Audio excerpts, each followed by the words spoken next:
परिचय। ये दिवाली का समय है। वानी अपने घर के सामने मोमबत्तियां जला रही है। उसके पास 30 मोमबत्तियां हैं। वो उन्हें 5 पंक्तियों में लगाना चाहती है। वो जानना चाहती है कि एक पंक्ति में कितनी मोमबत्तियां लगानी चाहिए।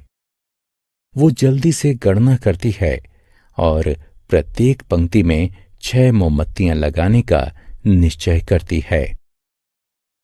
बच्चों, इस पाठ में हम गुणन तथा भाग के बारे में और अधिक जानेंगे। आओ सीखें। गुणन की क्रियाओं को करना, भाग की क्रियाओं को करना। गुणन। जोड़ को दोहराना गुणन होता है। उदाहरण के लिए 5 कुर्सियों के पैरों की कुल संख्या पता करने के लिए हम 4 को 5 बार जोड़ेंगे, क्योंकि प्रत्येक कुर्सी में 4 पैर होते हैं।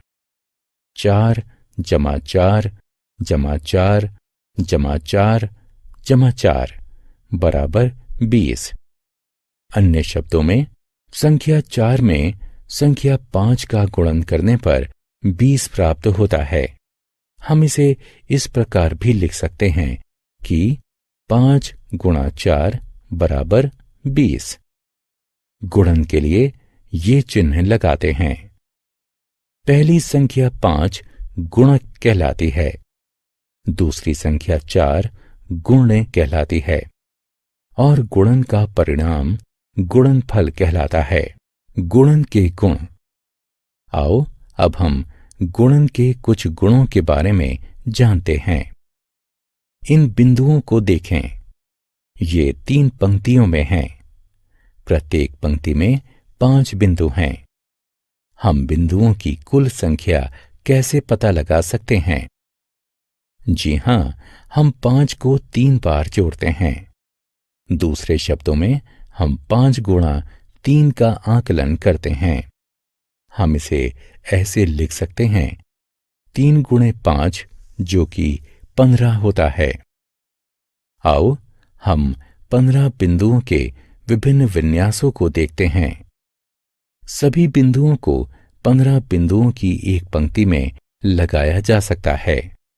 1 गुणा 15 बराबर 15। प्रत्येक बिंदु को एक बिंदु की 15 पंक्तियों में लगाया जा सकता है। 15 गुणा 1 बराबर 15। प्रत्येक बिंदु को 3 बिंदुओं की 5 पंक्तियों में लगाया जा सकता है। 5 गुणा 3 बराबर 15। 1 गुणा 15 बराबर 15 होता है। 15 गुणा 1 बराबर 15 होता है। 5 गुणा 3 15 होता है और 3 गुणा 5 भी 15 होता है। 2 की गुणन सारणी। जब हम गुणन के तथ्यों का स्मरण करते हैं, तब गुणन करना आसान हो जाता है। गुणन के तथ्य गुणन सारणियों में दिए होते हैं। चलो 2 की गुणन सारणी से प्रारंभ करते हैं। 2 गुणा 1 2 होता है। 2 गुणा 2 4 होता है। 2 गुणा 3 6 होता है। 2 गुणा 4 8 होता है। 2 गुणा 5 10 होता है। 2 गुणा 6 12 होता है।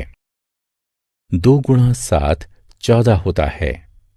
2 गुणा 8 16 होता है। 2 गुणा 9 18 होता है। 2 गुणा 10 20 होता है। 3 से 10 तक की गुणन सारणी। आओ अब हम 3 से 10 तक की संख्याओं की गुणन सारणी को जानते हैं। चलो 3 की सारणी से प्रारंभ करते हैं। अब 4 की सारणी, 5 की सारणी, 6 7 8 9 तथा 10 की सारणियां। आओ खेलें। संख्याओं का गुणन करके सही विकल्पों को उठाकर उनके संगत बक्सों में रखें।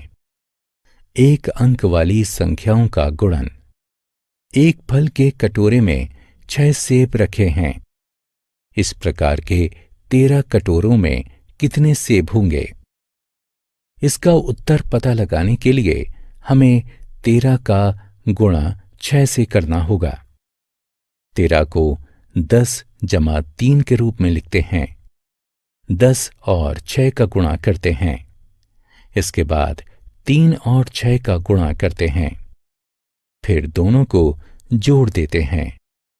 10 गुणा 6 60 होता है तथा 3 गुणा 6 बराबर 18 होता है। अब 60 और 18 का जोड़ करने पर 78 प्राप्त होगा। अतः 13 कटोरों में 78 फल रखे होंगे। उदाहरण, 75 का 6 से गुणा करते हैं। संख्याओं को एक दूसरे के नीचे रखते हैं।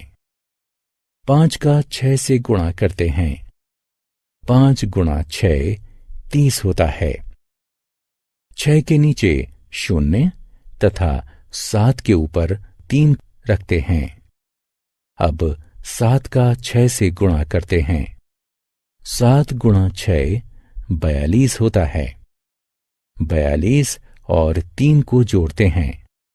7 के नीचे 45 लिखते हैं। उत्तर 450 होता है। भाग के गुण। भाग गुणा का ठीक उल्टा होता है।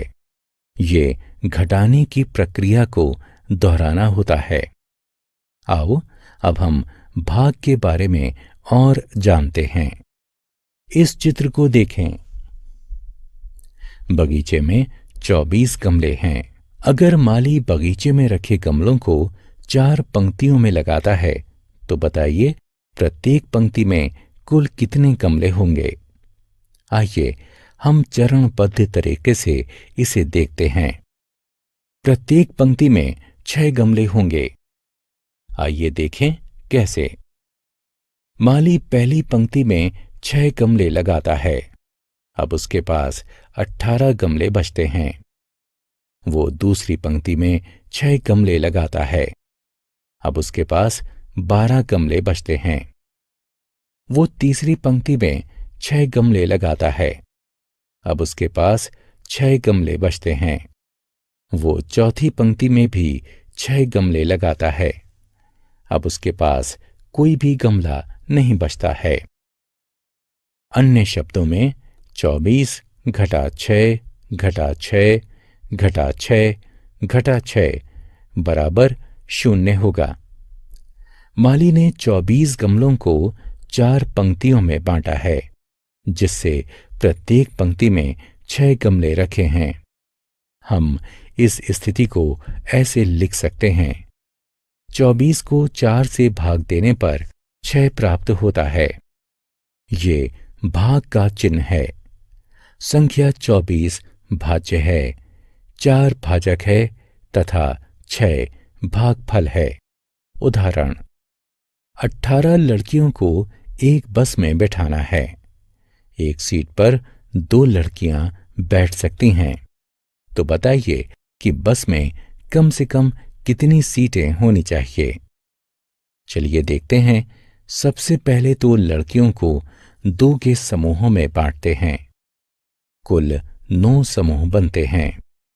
इसलिए बस में कम से कम 9 सीटें होनी चाहिए। हम उपयुक्त समस्या को इस प्रकार से भी लिख सकते हैं।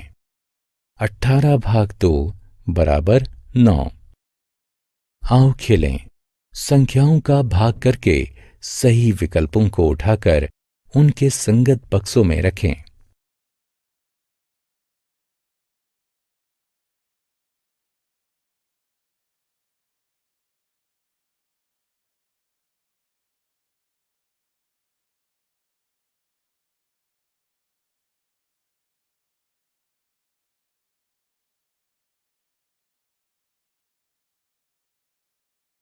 हमने क्या चर्चा की?